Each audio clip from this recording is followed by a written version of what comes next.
இன்னொன்னு பாத்தீங்கன்னா முக்குக்கு பாத்தீங்கன்னா டோல்கேட்னு சொல்லி ஒன்று ஆரம்பிச்சிருக்காங்க.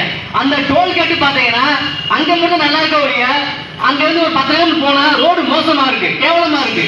ஆனா அதுக்கு நீங்க டோல்கேட் வரி வாங்குறீங்க. அந்த வரி எதுக்கு, யாருக்கு போகுது? அப்போ நீ என்ன, நீ ரோட போட்டு நீ வரி வாங்கினா அதுக்கு நியாயம். இது பாத்தீங்கன்னா அந்த காலத்துல வந்து பாத்தீங்கன்னா ஒரு ஒத்தடி பாதையில ஒரு வழிப்பறி பண்ணாங்க பாத்தீங்களா, அதனாலதான் இப்ப டோல்கேட் பண்ணிட்டு இருக்காங்க. ஒரு பக்கம் உள்ள பாத்தீங்கன்னா டோல்கேட் அதை நீ ப்ராப்பரா முறையாளி பண்ணு. அதுல இருக்க பாத்ரூம் உள்ள போனீங்கன்னா கேவலமான ஒரு பாத்ரூமா அந்த பாத்ரூமா இருக்கு, அதை கூட கிளீன் பண்ணல. அப்புறம் வாங்க அந்த வரி வாங்குற இது இங்க, அதாவது எல்லா டோலுக்குமே இதான் மெயினா இருக்கு. இதெல்லாம் போகட்டுமே. அங்க வந்து பாத்தீங்கன்னா பஸ் எதுக்காக, பஸ் பயணிகள் மக்கள் அங்க போய் நிக்கிறாங்க, ஏறுறாங்க. நைட் இருந்தாலும் 1 மணியோ 10 மணி எப்ப நிக்கிறாங்க. ஆனா அங்க குடிநீர் ஒரு சலுகை எதுவுமே கிடையாது.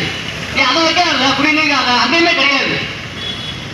அதனால மக்களை கொஞ்சம் நீ எல்லாமே சிந்தித்து செயல்பட்டு நீ வர காலங்களில் பாஜகவும் சரி திமுகவும் சரி விரட்டி அடிச்சு நல்ல ஒரு ஆட்சி அமைக்குமாறு கேட்டுக்கொண்டு என்ன பேச வாய்ப்பு எனக்கு நன்றி தெரிவித்துக் கொள்கிறேன்.